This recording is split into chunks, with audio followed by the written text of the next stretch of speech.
and welcome to our Sunday Talks by Co-Church. I'm here in the offices of Durban University of Technology, or DUT, and I'm here because we're taking our Sunday Talks on the road because we want to put a spotlight on certain incredible initiatives that are taking place in our region. I'm here because I'm going to have a conversation with Wandile Mtiani.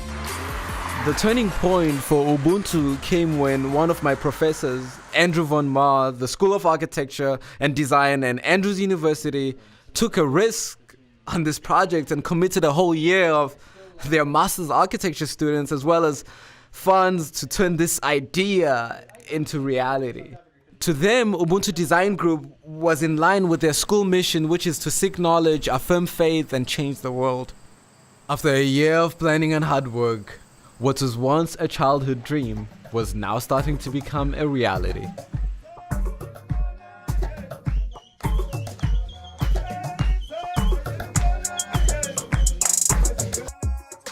Alright guys, I just want to introduce you to Dudu. She is the lady who made all of this happen. She's the one who's behind the scenes. So let's just put her in together for her. We are pleased to have you here. Looking forward to next week at Umbolo. We can't wait. I think it will be best for us to ensure that we value our time in a sense that we make a difference in Umbolo. So in the spirit of changing the world, we set off to meet the next generation of architects from Durban University of Technology and get their input on our designs for their local community. Welcome, everybody. We believe that no one knows best where they're going to live than the person who's actually going to live there. We don't want to come and impose our own ideas onto the community or onto people. But we'll explain more about the process and about what's going to happen in the lecture which is coming up. But now I'll just open this up for the critique. I think it's important to realize that when the apartheid townships were built, it was deliberate that all the facilities were split. So you'd have your crash over there, you'd have your school over there, you'd have the football fields over there, because it was basically, as Andrew said, it was a way of reducing the people, but at the same time what it did was it meant that there was no space for people to collect for mass action. All right, so the town itself was emotionally fragmented. I started doing research on what has been done and what's being done to solve the problem of low-income housing. What stood out to me was the lack of voice people were given in the design of their own homes. It was almost a unanimous decision to help the Mtshali family.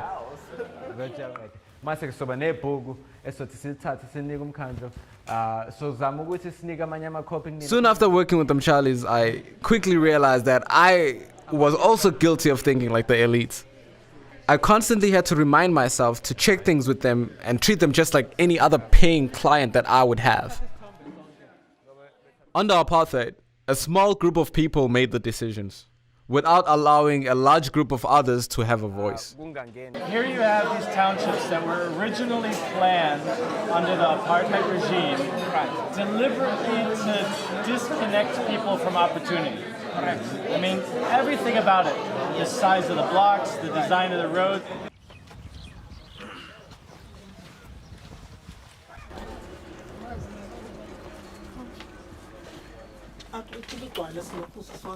Yeah, so basically, a lot of, when it rains, the water comes in. And so that's why they put these plastic bags here to try and mitigate that. At one time I thought it was just the house, the physical building that could fix the problems caused by apartheid. But I came to realize that it was more than just about the physical structure. It's the physical home that provides safety and comfort, but it is the people that you share it with, the people you love, who bring meaning to a place. I do this because I care so much about providing what I never had. And seeing other kids get to have a home, one that is safe, that provides opportunity for their success. That's what makes me at peace with myself. Ubuntu. It means I am because we are. No matter what social class, race, or neighborhood, we all matter. we all have something of value to give to each other. When you invest in your community, you invest in yourself. Evet, go shy penalty. Hey, what? And I think that is beautiful.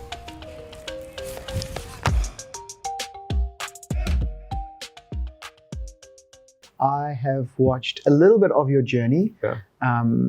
and you found yourself in some phenomenal environments. Could you talk a little bit about some of those places you found yourself in? Yeah, And how did yeah. you feel during those times? Maybe so. Whilst in architecture school, I quickly realized that there's this perception that architecture is a commodity for the rich. Okay. And that whenever you're designing for low-income communities, it's not quite architecture, right?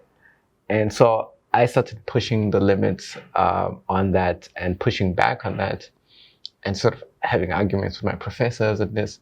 And I started Ubuntu Design Group. One is a protest, but also living up to the manifesto I had written and given to the mayor. This idea of designing a home, I was like, well, you know, it's not enough for people to have a home; they need an income. So each home we designed has a commercial component to enable families to financially sustain themselves. Started developing this model. The next thing is I saw this young leaders competition, so I applied for that, and I went and competed at One Young World with young leaders from Oxford and Harvard.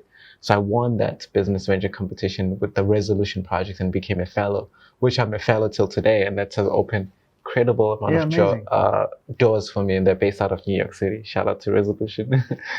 And they gave me mentors who went to Harvard Business School and Cambridge to help me develop my business model, and who are still with me some 4 years later to help me develop as a leader, as a social entrepreneur, just as a person, and great relationship with them. From there, got invited to present at the United Nations about the work we're doing, competed at South by Southwest, which is one of the biggest design sort of competitions in the world. We finished top 6 finalists in the world there. And then I partnered with Andrews University. We came down to South Africa where we designed the whole town of Umbumbulu in that. And then I think the last sort of big thing that happened. So you're seeing all of these opportunities unfolding in the United States. Why come back to South Africa? Why come back to Durban, South Africa? That is crazy. I think that's a good question. Everyone asks me that because man, are you crazy? Why do you go back? You could just stay here in New York, get a corner office. But I am who I am because of Durban, South Africa. Right? I am in these environments because of the work that I do in South Africa, and I went there because of this. So, if I'm there, in many ways, I'll feel like I don't have a purpose. And maybe some people can live like that. I can't. Ubuntu, that's the name of the organization that I run. I am because we are, it doesn't matter how much money I can make, but still understanding that the conditions that I come from are still the same. If you could summarize what Ubuntu Design is all about, what would that be? That's a good question. I think Ubuntu Design Group seeks to design places based on the fundamental principle of listening to build. Too often we see architects as the experts who should tell you how you live. But in reality, no one knows how to live better than the person who's actually going to live there. So the idea is for us to listen to you and help transform your vision of what that space and place looks like. We're just a vehicle, and you are the architect. We have what we are a part of, church. You are very much a part of a church in KwaMashu. How do you see the church playing a role in collaborating with initiatives like yours? I think initiatives like mine shouldn't exist because the church exists, right? I should be joining the church to participate in initiatives such as mine. So I think the church as a whole needs to reevaluate its value proposition, because I think slowly it's becoming more and more irrelevant due to it being very insular and being an exclusive club versus an organization that exists to serve and help people. And then how it can participate with institutions, sort of organizations like mine is, I think that's obviously comes to a more detailed conversation with the church. But there's all these opportunities where it's either through fundraising and being a part of that, or actually participating and coming and helping build, or church members who are within the built environment, and others who are, within psychology, who come and have. There's so much opportunities. But again, it starts by church understanding their why. Yeah.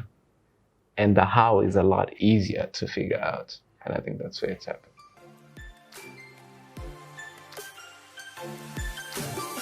We are now just days away from the great arrival. Christmas Day is happening this week, people. Amazing. We've been speaking about the advent of Christ, the coming King, the arrival of the greatest gift of all time for all of us. This gift, undeserved, unearned, given because of God's love for humanity. We've been speaking about what this gift brings into our life, and we touched on joy, that emotion, that feeling of joy. My hope is that this has been a joyful time for you, or at least a more joyful time, as we continue to think on Jesus, as we continue to be grateful. That joy comes from gratitude, but that gratitude comes from the way that we see things, because we all have a way of seeing. I see a certain way, you see a certain way, God sees a certain way. And in last week's talk, we really focused in on the way that God sees. He doesn't look to the facade. He doesn't look just at the externals. God looks at what is unseen. See, the greatest gifts in life are never the material objects. They are always the deep sense of purpose and joy and life and relationship that we have with God and with other people. And those are the gifts that every single one of us have in our life if we just took a moment to think on them, to see things in a different light. That we look to Jesus, but we also look by Jesus. He is the filter through which we look at our surroundings. He's the filter through which we look at the year that might be ahead for us. This talk that I am now speaking to you is the last recorded talk for 2020. What a year it has been. And as always, our hope and our prayer is for you. What you've had to navigate, what you've had to go through, uncertainty and trial and challenge, hopefully good things as well. We know that this year has affected us as much as has affected anybody. There's been highs, there's been lows, there's been everything in the middle, but we continue to live by faith and not by sight. And so our attention is on Jesus. The celebration of the birth of Jesus Christ is what Christmas is all about. Our Bibles give the account of Jesus and his coming into the world, his great arrival, in the book known as the Gospels, or the books known as the Gospels. They are the first 4 books of what we would call the New Testament of the Bible. Now, in our Bibles, we have the Old Testament, or the Old Covenant, which essentially just depicts the old way of God dealing with humanity. And then we have the New Testament, the New Covenant, the new way that God chooses to bring us into a relationship with him. And that comes by way of Jesus. But in our Bibles, if you have a paperback Bible, there is no real separation between the Old Testament and the New Testament. The last book of the Old Testament is called Malachi, and then the New Testament begins with the book of Matthew. And in my older paper Bible, there is only a few thin pages that separate the Old Testament and the New Testament. And so what we have at our fingertips is almost this instant transition from old into new, that we can just turn a few pages and we go from Malachi, where God is speaking, acting through his prophet, now into the Gospels, where Jesus arrives into humanity. But the reality is that there was a significant time where it was God speaking to Malachi, and then a time of silence before we have the Gospels. It's said that there is around a 400-year period where it was deemed that God was silent until the advent of Christ, until this anticipation that we now have building towards this great arrival. 400 years where God had spoken with, interacted with, communicated with Malachi, giving him a message for his people, and then silence. Up until a time where a priest by the name of Zechariah is calling out to God in prayer, and God starts to move. God starts to speak. Miracles now start to unfold. I want to read to you from the book of Luke. Luke chapter 1. In the time of Herod, king of Judea, there was a priest named Zechariah, who belonged to the priestly division of Abijah. His wife Elizabeth, so we have Zechariah and Elizabeth, she was a descendant of Aaron. Both of them were righteous in the sight of God, observing all the Lord's commands and decrees blamelessly. But they were childless, and it was their heart's desire to be parents. Elizabeth was not able to conceive. She was barren, and they were both very old. Once, when Zechariah's division was on duty and he was serving as priest before God, he was chosen by lot, not the person Lot, but by casting lots, according to the custom of the priesthood, to go into the temple of the Lord and burn some incense. And when the time came for burning the incense, all the assembled worshippers were praying outside. Then an angel of the Lord appeared to him, standing at the right side of the altar of incense. Just think about this for a moment, okay? I know it's a massive thing to even consider that an angel of the Lord would be standing before you. But remember what I said earlier, that there was a time of close to 400 years where it was deemed that God was silent, that he had removed himself from his people. And now we have a priest, one who is righteous, one who lived out the decrees of God, and he is in the temple. And God, through an angel, starts to speak. Verse 12, when Zechariah saw him, he was startled, as he would be, and he was gripped with fear. But the angel of the Lord said, "Don't be afraid, Zechariah. Your prayer has been heard.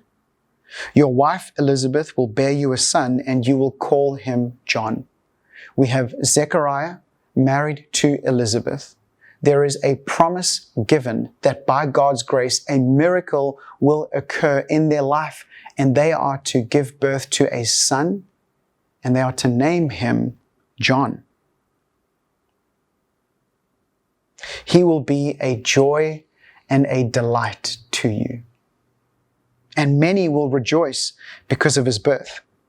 For he will be great in the sight of the Lord, as he is never to take wine or fermented drink, and he will be filled with the Holy Spirit even before he is born.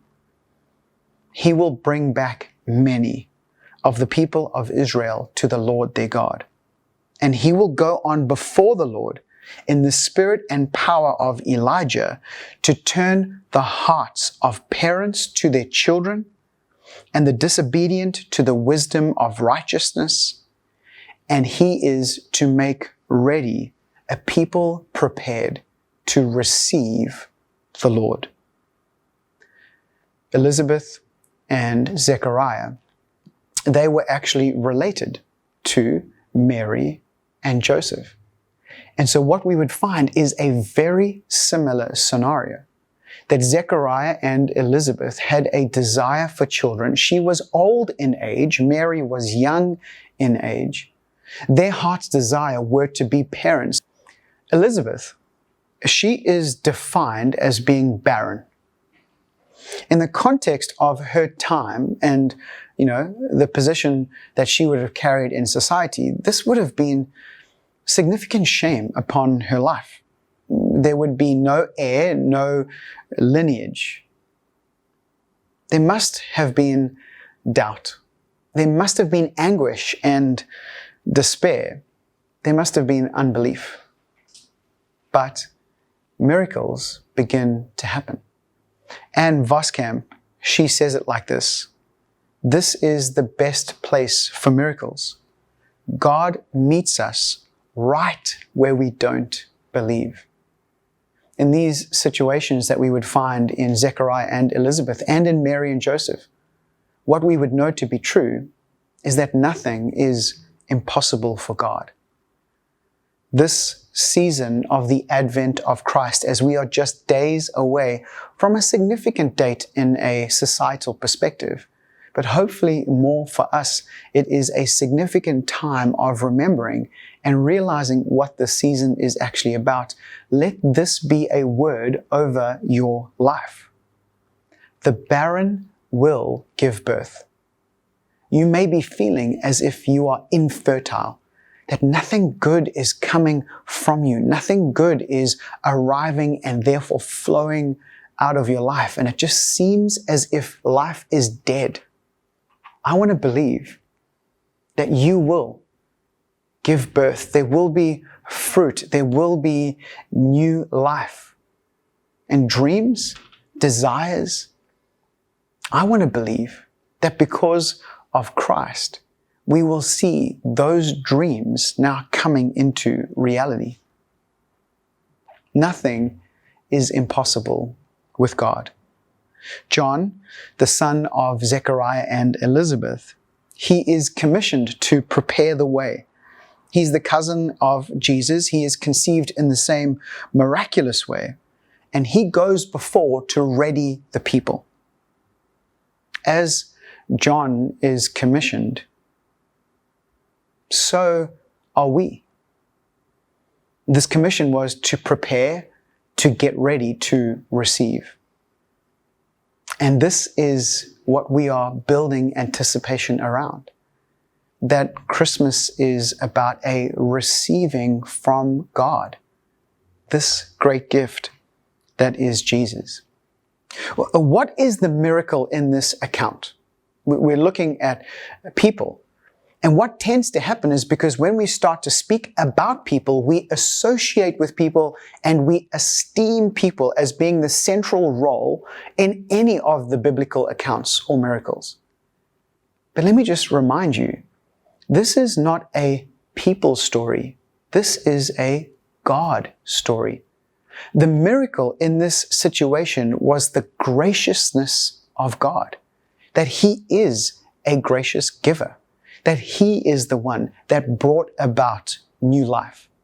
This is not to esteem and elevate our ability, our bringing about of God's ways. This is to simply trust in and receive.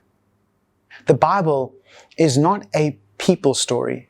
The Bible is a God story by way of people.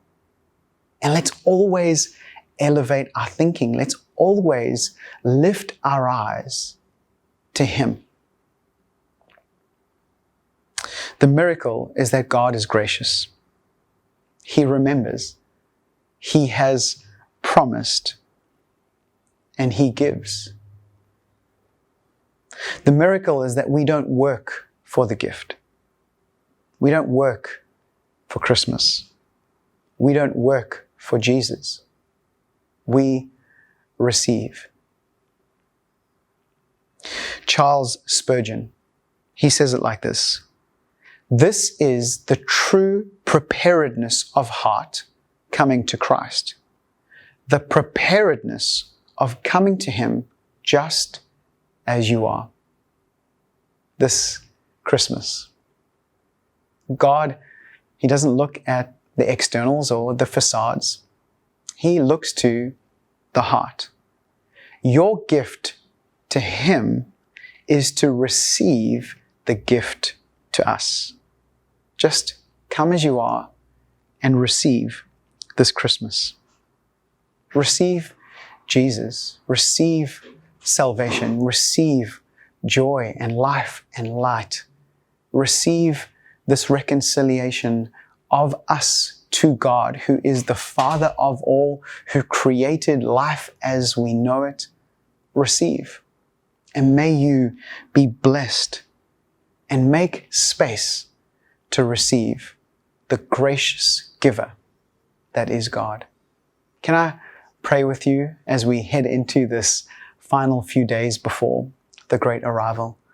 Lord, I want to pray that as our hearts are being prepared, as we are making space to receive, I believe for new life, for new ways of seeing.